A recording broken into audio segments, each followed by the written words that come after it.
you may be falling into the mental trap that could potentially ruin your 2026.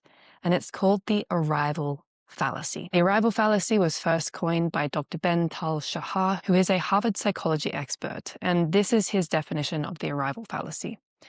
The arrival fallacy is this illusion that once we make it, once we attain our goal or reach our destination, we will reach lasting happiness. This is when we overestimate how happy we will be when we achieve our goal or acquire the thing that we want to acquire. When we are striving towards a goal that is supported by a belief that is not realistic, which is the arrival fallacy, that everything will be better and okay when we achieve this thing. When we have this thing, it will slowly wear you down. We become exhausted, frustrated, dissatisfied, emotionally numb. We lose hope. We feel stuck and we struggle with our self-esteem. And so many of us who struggle with a body-focused repetitive behavior struggle with this. We attach the belief that finding freedom from these behaviors will make our life so much better. And that's not to say that you can't find freedom from a body-focused repetitive behavior, but the belief that finding freedom from this behavior is the key to being happy, that is where we get caught up. Don't let your 2026 suffer the fate of the arrival fallacy. So let's talk about why we fall into this mental trap, how you can recognize it in yourself, and what you can do to pull yourself out of it so that 2026 can be the year that you really see the change that you want to see.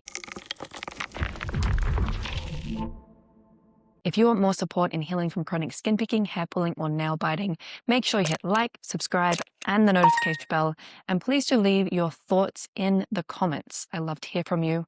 I'm here to support you in your healing. My name is Raffaela Marie, and this is the Beyond Skin Picking and Hair Pulling podcast, where I share with you how to heal from body-focused repetitive behaviors through a holistic and science-based approach. I struggle with chronic skin picking for 15 years myself, and so I deeply and intimately understand what it takes to heal through addressing the root cause. Let's get into it. I am recording this from an Airbnb in Brasov in Romania. My husband and I are on a train trip through Eastern Europe at the moment. I actually wanted to pre-record all the episodes for this trip beforehand, but as we all know, November, December are crazy months and it just didn't happen, which is okay. So I'm adapting, which is an important thing to note for this episode. And so right now I'm sitting on the floor in the corner of the bedroom of our Airbnb because it is the place with the best light and the prettiest background. If you're watching on YouTube, you'll know what I'm talking about. And this topic came to me over the past week or so, as I've been planning for the first group coaching session in my program, Strength, which helps people address the root cause of why they pick, pull, and bite at their bodies so that they can find lasting healing. And I wanted to start the year off differently with them because what I've noticed for those of us who struggle with BFRBs is we have a tendency to want to go all or nothing. We get really inspired and motivated. We throw ourselves into something and then we feel exhausted. We can't keep that momentum up. And the start of the year is a place where that really easily happens and is truly encouraged by society. And so I was thinking of a way, how can we start the year off more grounded? How can we navigate that so that we take action from a place of groundedness and intention rather than this racing feeling of, I got to get there so that I can be okay, which is the arrival fallacy. I believe the start of the year is when so many people fall into this space. And I especially see that with my clients, even with myself. And so I want to make sure that I start the year off in a way that allows me to be more present with myself and allows me to get the most out of this year in a way that feels fulfilling and satisfying and rejuvenating rather than ending the year feeling just drained and wrecked. And what I have found through my research, through my experience with my clients, and just through personal self-reflection is that the arrival fallacy is a mental trap that we fall into that really can truly sabotage our entire life. So let's start this year off on the right foot so that you can help yourself to navigate it with more grace this year rather than succumbing to the exhaustion and frustration and numbness and withering self-esteem that comes from living from the arrival fallacy. Here's how you can recognize it in yourself. From the external, we see it as constantly setting new goals, constantly striving for the next thing. And honestly, this is a really big thing in personal development because we feel like if I can just improve myself, if I can just grow in this way, then I'll be okay. I just need to improve this one aspect of me. I just need to fix this one aspect of me, and then I'll be okay. So we're constantly setting new goals. And it's not just in personal development. It might be in your work too. It might be with your family, relationship, whatever it is. There's constant goal setting, shifting the goalposts. Once you achieve one thing, there's the next thing and the next thing and the next thing. And what this does is that it prevents us from being in the present. So if you struggle to be in the present, if your mind is constantly heavily focused on the future, that is another indication that you are living under the belief of the arrival fallacy, that your happiness is waiting for you when you achieve this thing, when you complete this thing. And this follows on to not pausing to appreciate the little wins, not pausing to really appreciate our achievements. As soon as we complete one thing, we're on to the next. And then there's emotional numbness. When you do achieve a big goal, not just a small one, but when you do achieve a big goal, when you complete something, and it doesn't have to be something drastic, but it can be something that felt really big to you. When you complete it, there is emotional numbness. Either you don't feel anything about completing that thing, or maybe you just feel exhausted and relieved that it's over and it's done. But we miss out on that feeling of appreciation and gratitude, that warmth, that celebration of ourselves of, wow, you did this. That's amazing. And if you're anything like me, you resonate with most, if not all, of those points that I've just mentioned. Now, those are all external things. Those are the things that we can recognize. And there is then as well, something I'd like to add in is the feeling, the internal experience that we're having when we set a goal. There's this sense of urgency behind acquiring that thing or achieving that thing. And there is a feeling of, when I get that done, then I'll have freedom, then I can relax, then I can be okay. And I had this experience with my business. I thought I would tell myself, when my business is successful, when it is financially stable, then I can relax and I'll be okay. Then I'll have arrived. Then I'll be able to truly enjoy my life. Then I'll have time to do all the things that I want to do. And the truth is, realistically, it takes time to build a financially stable business. And while my business has been pretty successful over the past 3 years, it is not stable at all. It may take another 5 years to get there. And the idea that I cannot experience, that I can't really relax or just be or truly enjoy my life or have time for myself for the next 5 years is exhausting and really sad, and also not true. The reason why I felt that way was because I was falling into the arrival fallacy. I believed that through success, I would find lasting happiness. That's where I would find my peace. And so when you identify these key components of the arrival fallacy, you can be pretty certain in knowing that that is what you're falling into. And the most important first step is simply having awareness. Knowing what the symptoms of the arrival fallacy are, recognizing it in yourself, and identifying where you are tying your happiness to. What end result are you looking for? And this isn't that hard to identify. You're probably already doing it. You're probably already identifying, like, oh, okay, I can definitely recognize that I'm doing this in this area of my life, or a lot of areas of my life. I did this for most of my life. So why do we fall into this mental trap? Where does it come from? And it's actually pretty straightforward. It comes from social conditioning. We are raised in families and societies that praise us for what we can do, but don't give us the same acknowledgement for who we are. Whenever we do something exceptional, whenever we are particularly good, whenever we stand out, whenever we are helpful, whenever we can do something for someone else, whenever we are kind or generous or providing something for someone, we're praised, we're celebrated. And the thing is, children live for attention. And so if you learn that you get attention for what you can give and what you can do for other people, but not just for who you are, then you learn to tie your happiness to success.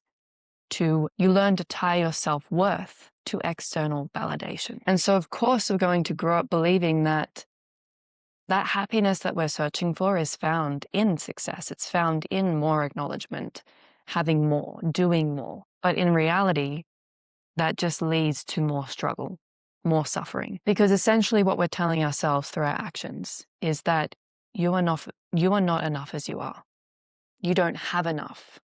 You need to do more, be more, have more to be happy. You, as you are right now, as you are listening to this, you are enough. But it's very hard to embrace that truly, fully, when we are living from the arrival fallacy. So if we want our 2026 to be different, truly different, we must learn how to recognize the arrival fallacy in ourselves, understand where it's coming from, and then learn how to pull ourselves out of it.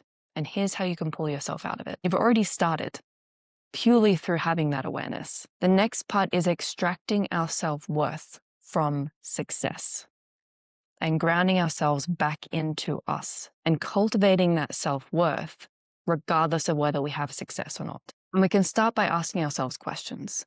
If you are noticing in a certain area of your life that you are falling into the arrival fallacy, ask yourself these questions. What will achieving this give me? And why is that important to me? If I ask myself that question, what will it give me to have financial stability in my business? It will give me financial freedom, firstly. It will also allow me to relax, to not feel so much pressure, and it will allow me to be. Why is that so important to me? Because I want to enjoy my life. And then we can ask ourselves, is this realistic? Is this based in reality? And the answer to this next question is going to help us to understand why that feels. And the answer to this next question is going to help us to understand why this feels so off. And the question is, if I fail, what will I still have? If I failed in having financial stability in my business, because that is an external thing. I have some level of control, but I don't have absolute control over it. Like so many of our goals, we don't have full control. Potentially the end result that you will end up with is not what you expected. So we can ask ourselves, if this doesn't go to plan, if this doesn't turn out how I expected, if I fail, what will I still have? And if I think just based on purely success in my business, based on what I was talking about before, the feeling that comes up is a feeling of hopelessness, of feeling stuck, a feeling of desperation. And this happens because when we tie our self-worth and happiness to something external like success, then if we don't succeed, we're going to feel like shit. Because essentially what we're telling ourselves is, I can't be happy and feel good about myself unless I have this. And so I need to get this as fast as I can so that I can feel okay. And like I said before, our goals would typically not end up and our goals may take longer than we thought. There will be roadblocks and challenges that come up and get in our way. Maybe we realize along the way that we don't actually want the thing that we wanted. But if we have tied our happiness and our self-worth to that thing, to acquiring and having that thing, then we cannot be connected to our heart and notice, oh, this is actually not what I want. This is actually not for me. It doesn't allow us to become flexible and pivot, and we become very rigid. And oftentimes we will force ourselves along a path that is not in alignment with what we truly want, purely because we think that if we fail in acquiring this thing that we want, then we lose the opportunity to be happy and to feel good about ourselves. So ask yourself, if I fail, what will I still have? And this will tell you if you are basing your happiness and your self-worth in success, or if you have based your happiness and your self-worth in your values, inside you, internally, rather than externally. An example, personal example, I still want to build financial freedom and stability in my business. That is still a goal I have. But what is most important to me is to cultivate connection and community. That is more important to me than the success. Because connection and community is what is going to make me feel like I can slow down and be okay. So if I ask myself those questions again, I tell myself my goal is to cultivate more connection and community this year. And I ask myself, what will this give me? It will give me a sense of groundedness, a feeling of home. It will make me feel more at peace in myself, more valued, more appreciated. And why is this important to me? It's important to me because I have learnt through experience that this is what makes me happy, that this is what allows me to slow down, to just be. That for me personally, true happiness is found in connection with other people. It's found in a community where you feel like you can be yourself. And so if I fail in building financial stability and freedom in my business, what will I still have? I will still have the community that I built. I will still have the connection that I've made and all the incredible things that come with that. I will have more, regardless of whether I have financial stability or not. I will still have more than what I have now. For me personally, I know I will fall into the arrival fallacy again, but through this experience, I have become much more aware of it. I've become much more aware of how it feels when it shows up. And as well, I've had so much support. I've had my own mentors, coaches that have helped me to have this self-reflection and to set goals that are actually realistic and also grounded in my values rather than external validation. Despite that, I've still done it over and over again, but I have the skills and the experience to catch myself. So if you need to invest in support, get a therapist or a coach that can help you to navigate 2026 in a way that actually is in alignment with you, with what will truly make you happy, not what you think will make you happy based on what you've been taught, how you've been conditioned your whole life, but to understand truly what lights you up. So that is the mental trap that can potentially ruin your 2026. But now that you've listened to this, it absolutely does not have to. Remember, success does not equal happiness. Having more and doing more does not equal happiness. It is the journey to acquiring what it is that we desire that is actually what brings us happiness. And when we embark on that journey, grounded in ourselves, grounded in our values, that is when we get the absolute most out of life. That is when we feel like we can slow down and just be, and we really start to enjoy who we are and what we're doing. Success is short-lived. It's a moment. The journey is what gives us fulfillment. It's what gives us joy. The journey is actually what we're looking for. The journey is where that lasting happiness is found. And if you want more support in navigating 2026, feeling grounded and connected to yourself, I am here for you. Keep listening to this podcast. Make sure you hit like and subscribe and hit the notification bell, or you can even work directly with me, either through my programs or one-on-one with me. If you're curious to learn more, you can send me a message on social media or send me an email. You'll find the links in the show notes to do that. If you're feeling drawn to it, I really look forward to hearing from you. Thank you so much for hanging out with me. And I'm truly excited for you and what you are going to create for yourself this year. I'll see you next week for the next episode of Beyond Skin Picking and Hair Pulling.